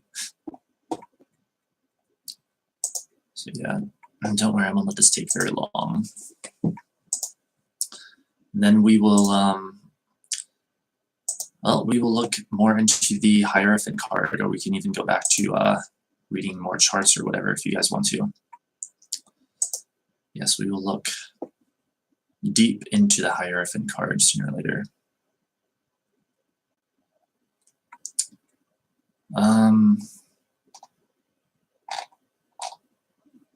How do I do this?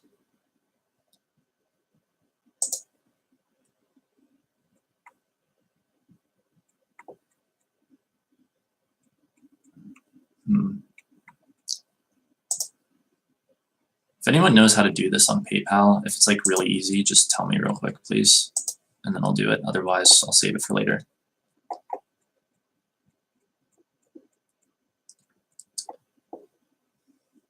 Wait, let me fix this. Wait, what astrology are you? What is your star sign? If you're asking me, I am a Capricorn. Capricorn Sun, Libra Rising, and Taurus Moon.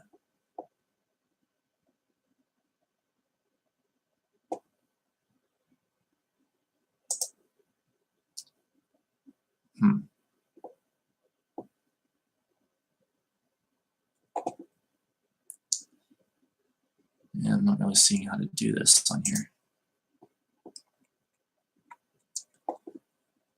I'm going to Google it real quick.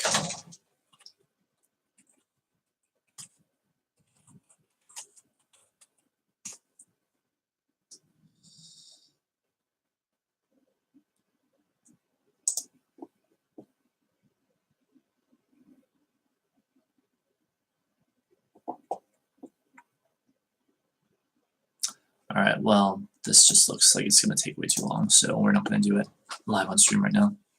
Might have to go to your app instead.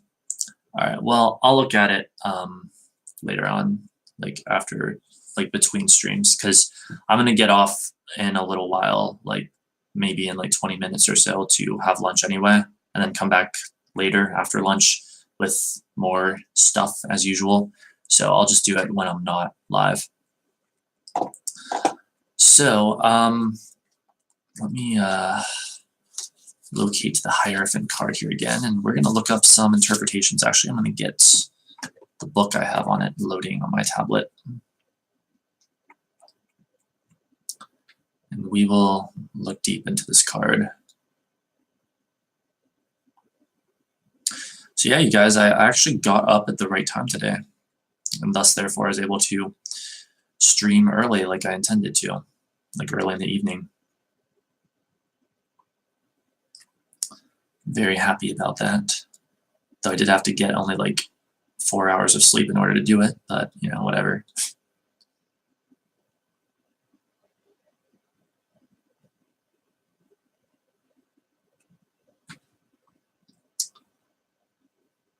All right, so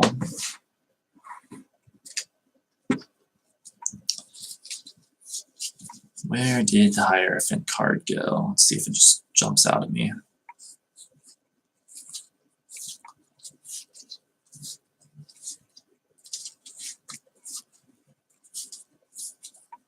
There it is.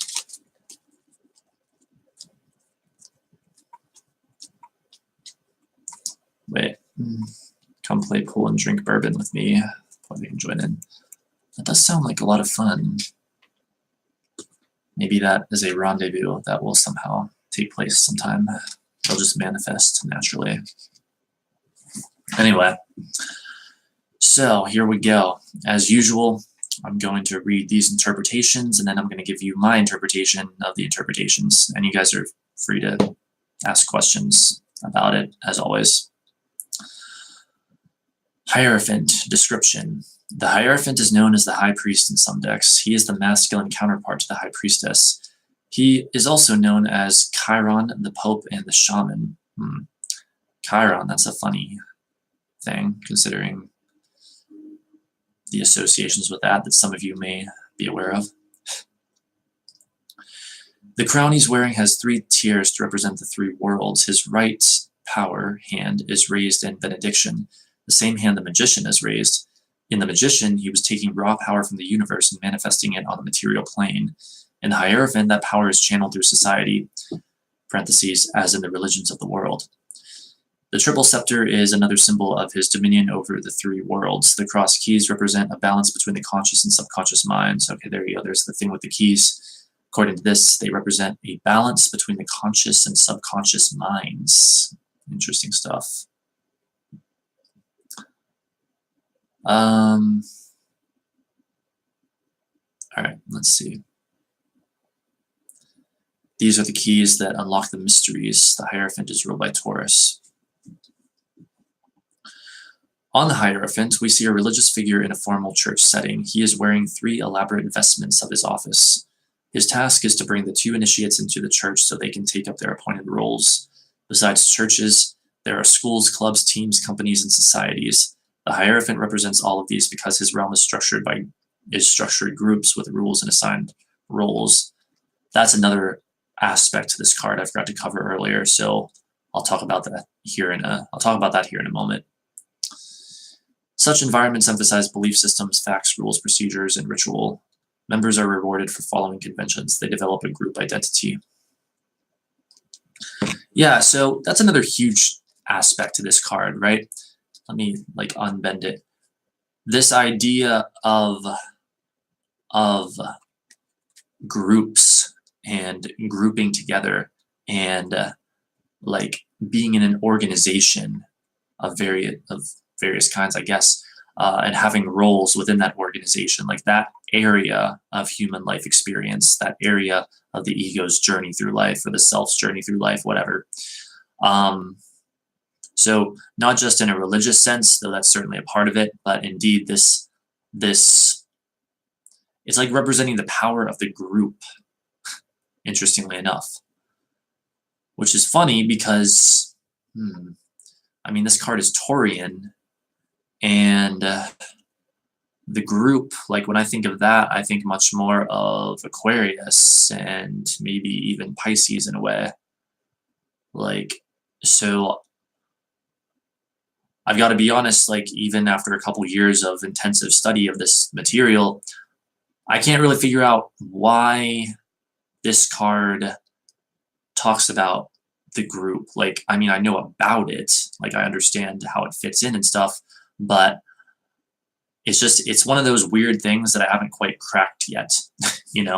It's why is this Taurian card so much about groups? In fact, the sign of Taurus itself is, a very conservative sign, so you could say maybe tied to the group in that way. They're not really strongly interested in the group or in groups, as far as I know anyway. If anyone has an answer about this, please enlighten me in the chat. But hopefully, regardless, I crack it at some point. In fact, I actually cracked something about the Chariot card just earlier today, which we'll be getting into 2 weeks from now. So you never know when you're going to have these realizations, I guess, and figure these things out, It's it amazed me that after 2.5 years of study, I couldn't figure out something about the Chariot card, and then earlier today, it just came to me as a result of looking into material that was almost completely unrelated. So, funny thing there, but anyway.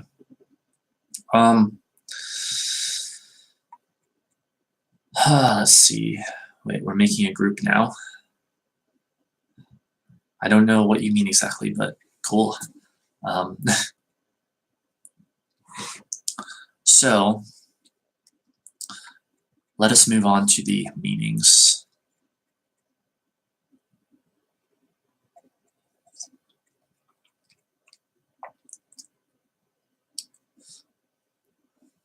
Mixing up my coffee again. The Hierophant, or the Pope, is similar to the Magician in that he represents a link between ourselves and the divine. The role of the Pope is traditionally that of the mediator between God and mankind, the high priest on earth. As such, he represents the spiritual teacher who helps us come into contact with the divine. Unlike the Magician who simply points the way, the Hierophant is a trusted guide, one who will take us by the hand and lead us to our spiritual goal. He also represents tradition, the orthodox, organized methods of nurturing spirituality. So yeah, that's interesting there. Again, as I mentioned at the beginning of the stream, my My only issue in that area is I want to caution people, if you want my advice anyway, not to rely too heavily upon anyone seemingly outside of yourself, any external figure for your connection to spirituality, because then it becomes all about that person and not about the spiritual reality that they represent. So just want to throw that in there. Hierophant, that's what it's about. This is true. What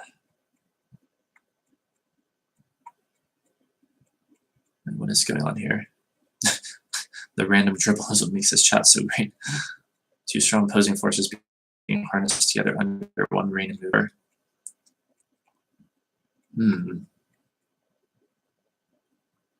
So you're saying that connects in with the Hierophant, two strong opposing forces being harnessed together under one reigning moving forward. Or that's, as I was talking about a little bit ago, because that sounds like the Chariot card. Talking about random stuff makes no sense. This is about the Hierophant. Open your mind, please, and thank you. I guess I'll leave all that to you guys. So,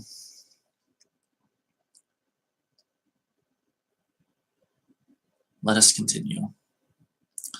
Regardless of your religious background, the Hierophant represents the spirituality you were taught from childhood, the religious traditions which are your heritage. The darker side of this card can represent authoritarian control and domination of religious expression, as I was kind of just saying. The Hierophant is also called the High Priest or Pope. He has the wisdom to provide good counsel and advice. The card represents religious matters also. One, to establish a deeper bond with someone or to unbind the bonds that block, restrict, or keep you from having what you want. It's better to endure suffering or abstention than to be in a position where you'll have to compromise yourself or your values. All right, let me focus in on this. Think of just what I think of this. Want to establish a deeper bond with someone or to unbind the binds or unbind the bonds that block, restrict, or keep you from having what you want. Deeper bond with someone or unbind the bonds that block, restrict, or keep you from having what you want. I guess that makes sense with this card. It's better to endure suffering or abstention than to be in a position where you'll have to compromise yourself or your values. What do we think of that? Better to endure suffering or abstention than to be in a position where you'll have to compromise yourself or your values. I guess that makes sense. I mean, it all comes back to following the path of least resistance, doesn't it? It's like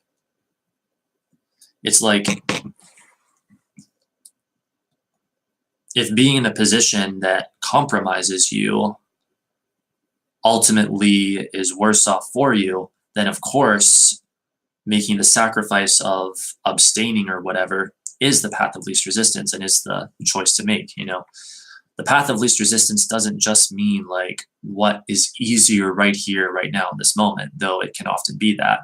The path of least resistance is what is easier overall. What is the wise decision? What is the moral decision? What is the decision that feels most right to you, most in alignment with your personal truth? That's the path of least resistance. So I agree with that, but I like to qualify it in the way that I just did. Are you talking about the Chariot? Yeah. Well, the thing about the Chariot, well, I'll just explain it real quick because I'll be talking about it in 2 weeks, but I'll just say it right now real quick. The thing that I figured out though, like, I mean, I knew all about the willpower thing and everything. The thing I couldn't crack about the Chariot is I was like, why the hell is a card that is ruled by Cancer a sign that is very emotional, with it being a water sign and all that? And thus therefore the Chariot itself should be about emotion. Why the hell is it a card that talks about determination and willpower? But I figured it out, and it seems so obvious to me now. I can't believe I didn't get it sooner. That the sign of Cancer is a self-protective sign. It's interested in safety and security. Cancerians are very interested in safety and security. And how do I put this? What do we do? What is the psychological, spiritual, or psychological, emotional function that we do to keep us safe? We present the parts of ourselves to the world that have kept us the most safe in the past. You know, even if you try to be the most authentic person in the world, that's generally speaking still what happens, and it happens with people who are inauthentic to the extreme. Our personalities, our so-called personalities, are basically an amalgamation of that which has kept us the most safe in the past, and thus, therefore, what keeps us safe? Armoring, which is very strong and doesn't let much out, but it also doesn't let much in, right? And so with that armoring does come great determination and willpower. And so at least to me anyway, that's my interpretation, my theory on it, why the Chariot card is ruled by emotional Cancer, but is also very much about determination and willpower, is because of that, I guess, human psychological tendency, based on, I guess, trauma and things of that nature. So, wait, I'm reading the chat.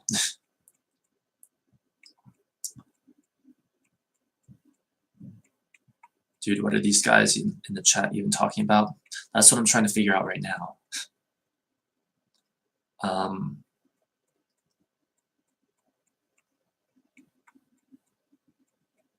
Only moves forward, doesn't move backward, move forward. All right, well, I'm just going to move on. All right, so, though I will have to get off and go have lunch soon, because it is, see, we're past the 2-hour mark, but I'm going to move forward just a little bit longer first. Tradition. You need to be a teacher who passes on the wisdom of the past. To do so, act sure, serene, and merciful as you learn and teach proven techniques and traditions. A spiritual practice requires study. Except in rare cases, every human being grows and develops within a culture. We learn by living with others. The Hierophant represents such official learning, especially in groups. A Hierophant is someone who interprets secret knowledge. Let me focus in on that. Let's see. Fun stream is always poetic. Thank you, Ryan. I'm glad you're enjoying it. Let's see. Tradition. You need to be a teacher who passes on the wisdom of the past. To do so, act sure, serene, and merciful as you learn and teach proven techniques and traditions. The spiritual practice requires study. Makes sense. Except in rare cases, every human being grows and develops within a culture.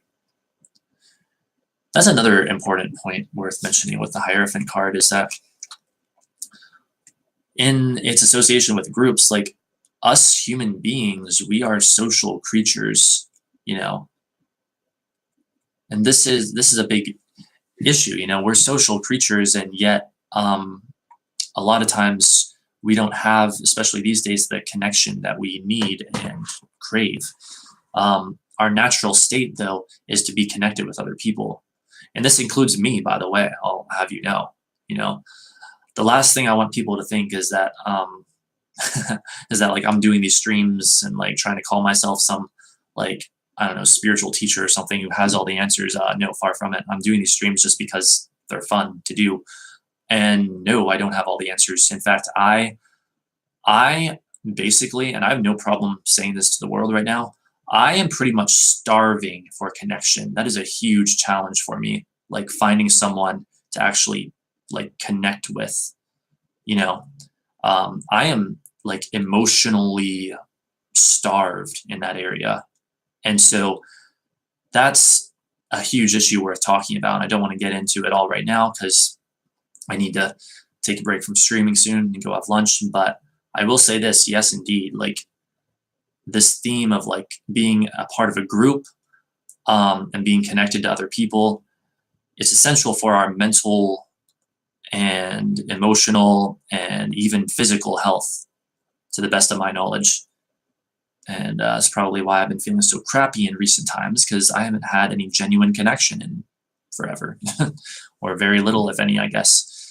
But whatever. I'm continuing to work on that myself, as we all continue to work on our issues or whatever.